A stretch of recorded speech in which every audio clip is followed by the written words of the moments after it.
Okay, so might be in for a telling off. I'm running a little bit late, meeting run over. We've missed the first wagon, so luckily Sophie was around, so she's given Mark a hand with Kirsty. So Kirsty comes out, or one of the others from the firm that we work for, and they see the pigs in with us just to make sure they're happy. But I've missed, and it's the first batch actually, I've missed the pigs coming in on. But the second wagon's here now, so I'm going to go and give them a chuck, get the wagon tipped.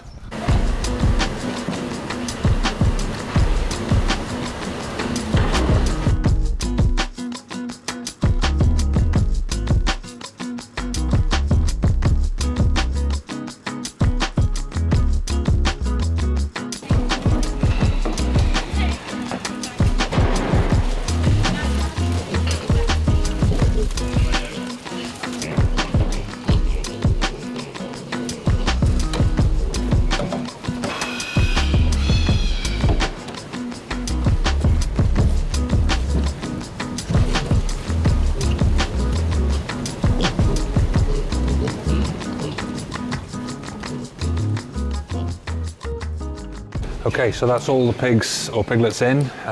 We've got all the gilts in this shed. We've got some mixed smalls in the other shed, and then we've got some boars and some gilts. Try and keep the shed separate where we can. All the pigs come and they're already sexed, so when we bring them in, we try and keep a shed of each, and then the smalls will always be mixed because they're the smaller ones of the bunch that we sort of give some extra sort of different type of feed, a gruel mix that sort of helps them come on a little bit. Keep the volume down.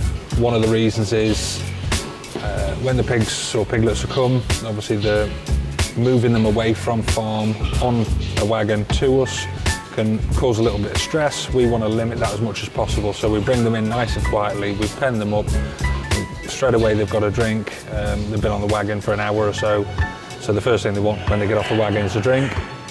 So to try and eliminate stress as much as possible, we try and make it as smooth, a nice and simple, straightforward transaction as possible as penning them up.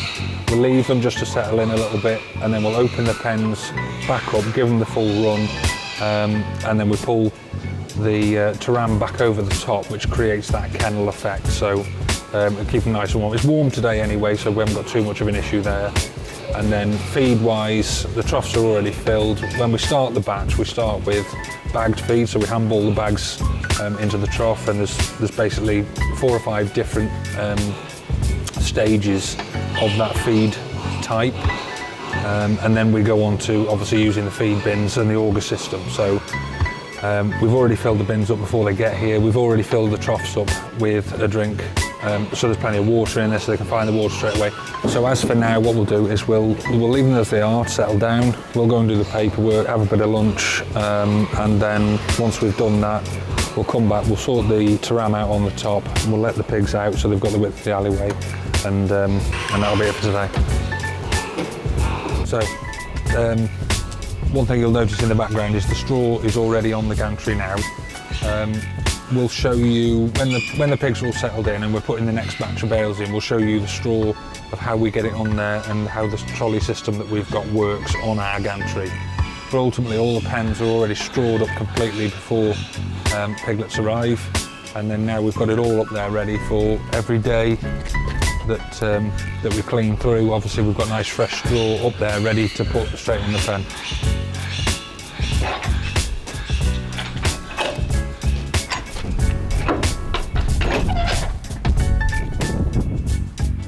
Okay, so back at work now. We're going to go across to the big site because they are fitting the roof, and just before we do, front gardens now of the Fowler Gilbert offices are all rotavated up. All the soil's been broken up with a rotavator, nicely raked over. We've got some bark to go on the top, and we've got some poo in a bag to plant the plants. I'll show you some of that when we do it.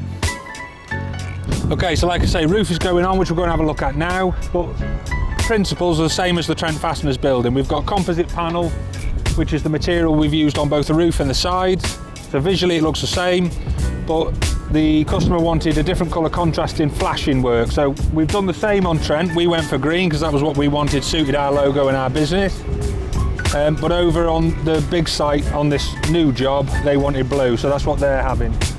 The other thing different we did on Trent, which we're not doing on this one, is we created a shadow line barge. So you'll see when you look at the end cladding here on the gable end, there's a projection of the roof which is flashed up in green, creates a nice shadow line. That was a nice detail that we wanted on the Trent building, but is not being done on this one, but just so you know there's a difference. Okay, so composite panel, this is what we've got on the roof, and I'll explain now the build-up of it. So a composite panel is a sandwich panel.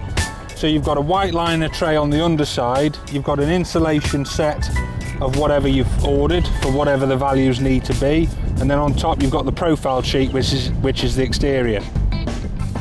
So the process of fitting it now it's become a little bit more complicated since the new regs have come in, because for any commercial building now they have to pass, well, they always had to pass an air test or a pressure test, and now the regs have changed and the levels have altered. So when you come to fit it now, it's more important that you seal everything as you go than it ever has been before.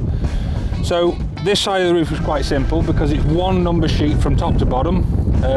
I say simple, Chris will disagree with me because the sheets are heavy for fitting, but they're simple in terms of there's no roof light run, so there's no packs to make up.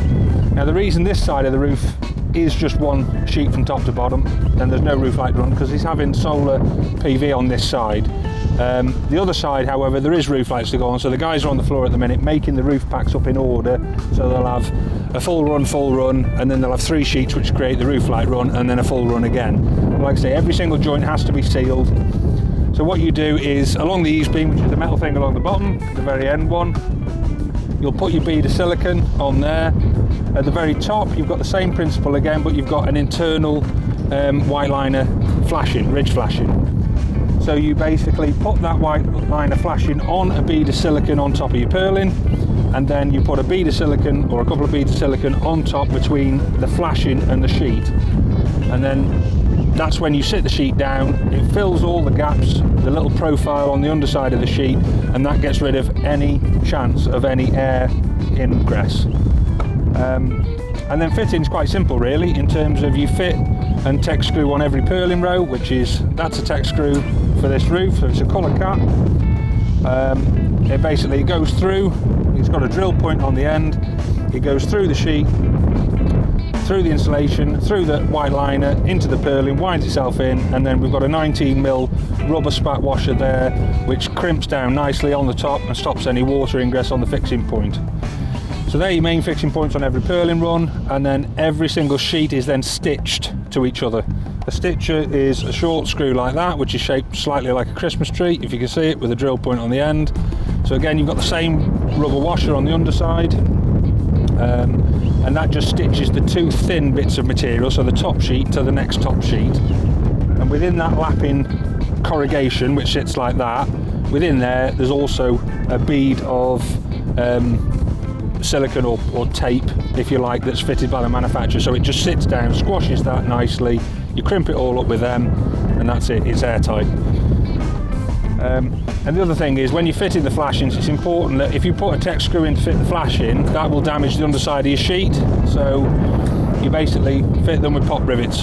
So that's a pop rivet, and for those of you who don't know, it goes in a pop rivet gun, it pulls that there shaft, which pulls the end, it squashes that up, and it just bulges out until it crimps the 2 bits of material together. So that's a pop rivet, and that's how a composite roof goes on. So we've got Reese Baby now marking up the stitcher points, we've got Chris stitching up, we've got Sean on the other side swapping the LS's for the pop rivets, ready for the next section of roof, and then we've got Big Chris and Danny Boy down on the floor making the roof packs up. So we've had a good day. This has gone on today. I reckon they'll probably get at least half of the other side on today as well, so it'll be a good day all in all. Okay, so we're going to leave them guys to it. We need to get across to Coates Heath. Got the last little bit, probably an hour's worth of crushing just to finish the job off, and Papa G is coming over to collect the crusher and take it on to the next job. So we're actually supposed to be in the workshop, so we need to get over there, do that quick, and then get back. So we're going to leave you guys with a very short montage. If you like what you've seen, hit subscribe, ring the bell, catch you next time. Cheers.